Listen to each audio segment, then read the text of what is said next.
Selamat sore semuanya. Di sini kami akan mempresentasikan hasil temuan jurnal kami yang berjudul Pengaruh Bentuk Riset Terhadap Cacat Penyusutan Produk Cor Aluminium Cetakan Pasir. Di sini kami beranggotakan 6 orang seperti yang terdapat di dalam layar. Pertama itu abstrak. Bentuk dan dimensi riset mempengaruhi terjadinya cacat penyusutan pada produk cor cetakan pasir. Bentuk dan dimensi riser ini mempengaruhi laju pembekuan cairan logam di rongga cetakan. Penelitian ini bertujuan untuk mengetahui pengaruh nilai casting modulus terhadap cacat penyusutan. Penelitian ini menggunakan riset dengan bentuk dan casting modulus berbeda. Ketiga jenis riset menggunakan sistem saluran yang sama. Hasil penelitian menunjukkan bahwa casting modulus mempengaruhi terjadinya cacat penyusutan pada produk cor. Selanjutnya pendahuluan. Pengecoran aluminium memiliki peran penting dalam perkembangan industri aluminium sejak ditemukan pada abad ke-19. Produk komersial aluminium hasil cor yang pertama adalah peralatan rumah tangga dan komponen-komponen dekorasi. Pemakaian aluminium saat ini sudah diarahkan untuk memenuhi kebutuhan spesifikasi di bidang keteknikan.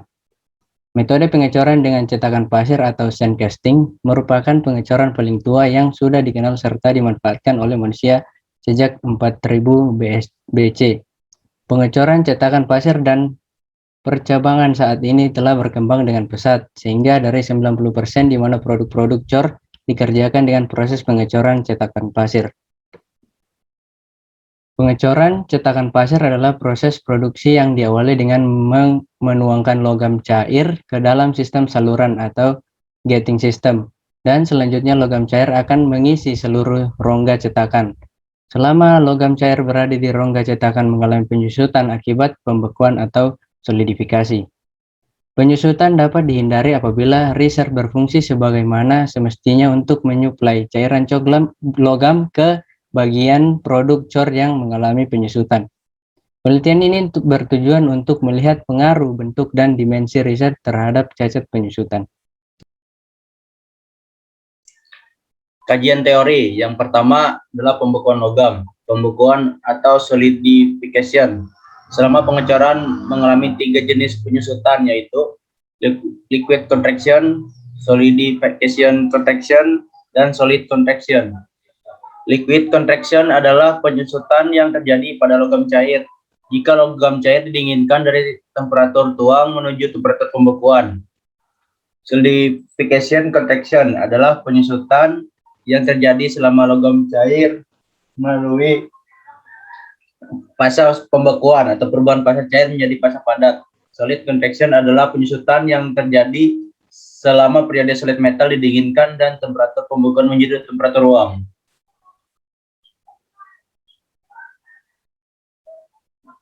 Yang selanjutnya adalah pembukaan terarah.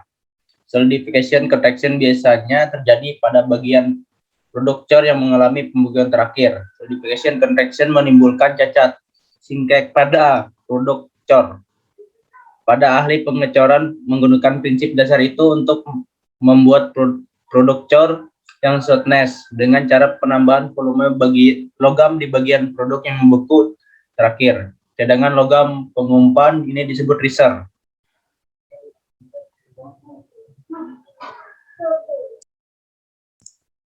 Cacat penyusutan. Cacat in K adalah timbul dari kegagalan mengganti kekurangan cairan logam dan penyusutan pembekuan. Kejadian ini biasanya gejala ketidaktepatan sistem saluran atau gating system dan teknik pengumpanan risering. Cacat ini juga dapat timbul antara lain jika temperatur tuang terlalu tinggi. Cacat tersebut dapat dieliminir atau dikurangi dengan mendesain pembekuan yang terarah atau menggunakan chill padding. Gambar yang pertama adalah bentuk cacat singkek. Yang A, primary type. Yang B, secondary capacities. Dan C, discrete porosity. D, sink. Dan yang E, puncture.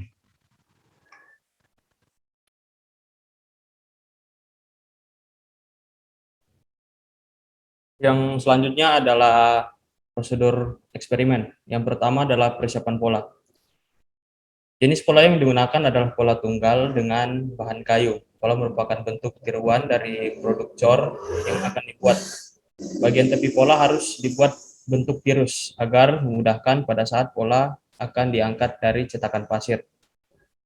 Sudut tirus yang diberikan pada pola itu untuk penelitian ini sekitar 1 sampai 2 derajat. Dimensi pola dibuat lebih besar daripada dimensi produk cor, sebab untuk mengkompensasi penyusutan dimensi yang terjadi produk cor maupun untuk menyediakan toleransi bagi pengerjaan pemesinan selanjutnya.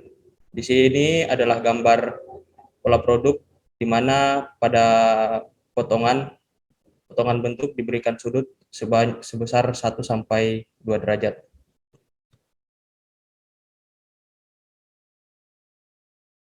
Yang selanjutnya pola baik untuk freezer maupun saluran turun juga dipersiapkan. Hanya saja pola untuk freezer dipersiapkan 3 macam model freezer, yaitu model 1, model 2, dan model 3.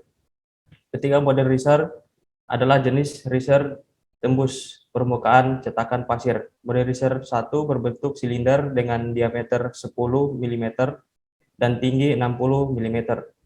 Model freezer kedua berbentuk kerucut terpancung dengan diameter 10 mm dan diameter 25 mm serta tingginya 60 mm. Freezer terakhir berbentuk kerucut terpancung pula dengan diameter 10 mm dan diameter 100 mm, di mana tingginya adalah 60 mm juga. Di sini adalah gambar freezer ketiga freezer yang digunakan, di mana freezer yang pertama A, B, dan C.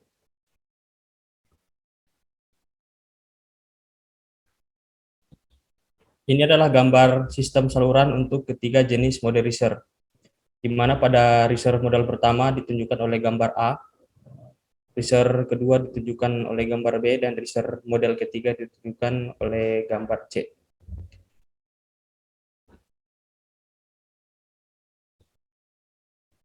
Yang kedua adalah persiapan pasir cetak.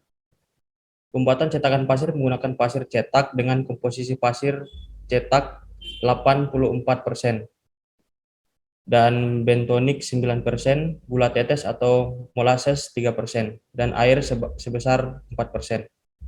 Komposisi pasir cetak meliputi SiO2 minimal 98,5%, Fe 2O3 maksimal 0,1%, clay maksimal 0,2%, dan LOI maksimal 0,1%. Finishes number pasir cetak adalah 87,54 HFS. Pasir cetak diaduk lebih dulu dengan mesin pengaduk pasir atau Sandmuller. Setelah itu, bentonik dimasukkan ke dalam mesin pengaduk pasir supaya bercampur secara homogen dengan pasir cetak. Gula tetes ditambahkan agar campuran pasir cetak dan bentonik memiliki daya lekat. Kemudian sisa gula tetes dalam wadah ditambahkan air dan diaduk hingga rata. Jika gula tetes dan air sudah tercampur merata, dituangkan kembali ke dalam mesin pengaduk pasir. Pengadukan pasir cetak dihentikan sampai pasir cetak layak pakai untuk pembuatan cetakan pasir. Selanjutnya, pembuatan cetakan pasir. Sebuah papan kayu diletakkan di bawah kerangka cetak sebagai alas kerangka cetak bawah atau drag. Bahan kerangka cetak atau flash adalah kayu. Kemudian, pola dimasukkan ke dalam kerangka cetak bawah dan disusun di atas papan kayu tersebut. Sebelumnya, tepung terigu dioleskan baik di papan kayu maupun pola agar pasir cetak tidak mudah lengket. Pasir cetak dituangkan ke dalam rangka cetak sambil ditumbuk hingga padat. Setelah kerangka cetak bawah sudah terisi penuh dengan pasir cetak, maka kerangka cetak bawah dibalik. Papan kayu disingkirkan dari kerangka cetak bawah. Kerangka cetak atas atau kop ditempatkan di atas kerangka cetak bawah dan dikaitkan sehingga pasangan kerangka tidak mudah bergeser atau bergerak. Tepung terigu dioleskan pada permukaan cetakan pasir dan pola. Saluran turun atau spur dan riser dipasang pada pola. Kemudian, pasir cetak dituang ke dalam kerangka cetak atas sambil menumbuk pasir cetak hingga padat. Setelah kerangka cetak atas sudah terisi penuh dengan pasir cetak, maka kerangka cetak atas diangkat dari kerangka cetak bawah. Pola, saluran turun, dan riser dikeluarkan dari cetakan pasir. Dengan terangkatnya pola dari cetakan pasir akan meninggalkan rongga cetak atau cavity. Kerangka cetak atas dipasangkan kembali di atas kerangka cetak bawah. Pada tahap ini, cetakan pasir sudah siap untuk dituangkan cairan logam dan membuat produk cor. Selanjutnya, peluburan logam. Peluburan ingot aluminium murni menggunakan dapur jenis crucible dengan kapasitas 12 kg atau kurang lebih 9 cetakan pasir. Bahan bakar menggunakan briket dan batu bara. Temperatur penuangan mendekati kurang lebih 790 derajat Celcius. Selanjutnya, penuangan logam cair. Kerangka cetak yang siap dituang diletakkan sedekat mungkin dengan dapur peleburan untuk menghindari penurunan temperatur yang terlalu besar. Urutan penuangan adalah model 1, model 2, dan model 3, dan kembali lagi ke model 1 dan seterusnya. Temperatur tuang dicatat baik pada awal pertama kali penuangan dan akhir penuangan. Selanjutnya, pembongkaran cetakan pasir. Cetakan pasir dibongkar untuk mengeluarkan produk cor. Saluran turun dan riser dipisahkan dari riser. Produk cor diberi kode dan dibelah menjadi 2 bagian. Kemudian mengecek ada tidaknya cacat shrinkage pada produk cor. Selanjutnya, hasil dan diskusi. Riser model 1 tidak berfungsi dengan baik. Hal ini tampak bahwa produk cor terutama di bagian perubahan penampang mengalami cacat penyusutan. Tidak berfungsinya riser disebabkan tertutupnya sebagian jalan masuk ke rongga cetakan oleh cairan logam yang membeku terlebih dahulu. Sebab laju pembekuan riser lebih besar dibandingkan laju pembekuan produk cor sehingga memungkinkan ada sebagian daerah riser yang membeku lebih dahulu dibandingkan produk cor. Laju pembekuan juga dipengaruhi oleh besarnya casting modulus. Jika casting modulusnya besar, berarti laju pembekuannya diperlambat. Besarnya casting modulus bisa disebabkan bertambahnya volume cairan logam atau berkurangnya luas permukaan dinding kontak dengan cairan logam. Pada kasus riser model 1, nilai casting modulus riser lebih kecil dibandingkan nilai casting modulus produk coran. Gambar 5 memperlihatkan cacat penyusutan akibat lubang yang ditinggalkan cairan logam yang berdifusi ke bidang pembekuan dan belum sempat disuplai cairan logam yang berasal dari riser. Ini adalah gambar 5. Ini gambar cacat penyusutan pada produk cor dengan riser model 1. Namun demikian, jika casting modulus riser diperbesar hingga sama dengan casting modulus produk cor tetap mengalami cacat penyusutan. Meskipun laju pembekuan riser dan laju pembuahan produk cor sama, masih ada kemungkinan sebagian riser membeku terlebih dahulu dan menutupi jalannya aliran cairan logam menuju rongga cetakan. Hal ini mungkin terjadi sebab diameter bawah riser lebih kecil dibandingkan lebar produk cor, sehingga ada kemungkinan bidang pembekuan di riser sudah saling bertemu dan menutupi jalannya cairan logam ke arah rongga cetakan. Ini gambar 6, yaitu cacat penyusutan pada produk cor dengan riser model 2. Next. Besar leher riser atau diameter juga mempengaruhi tidak berhasilnya cairan logam yang ada di riser turun atau menyuplai ke rongga cetakan.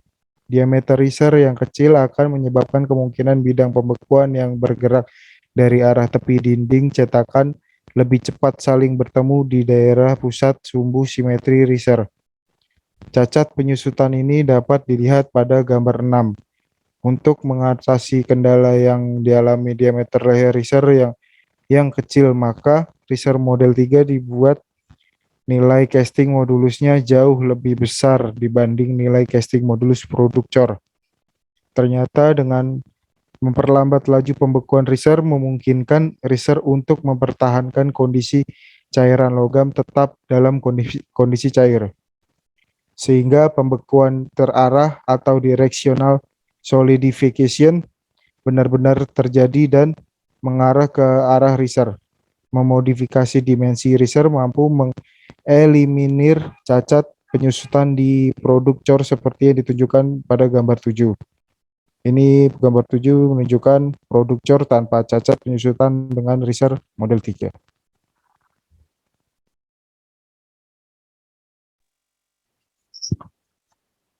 Kesimpulan,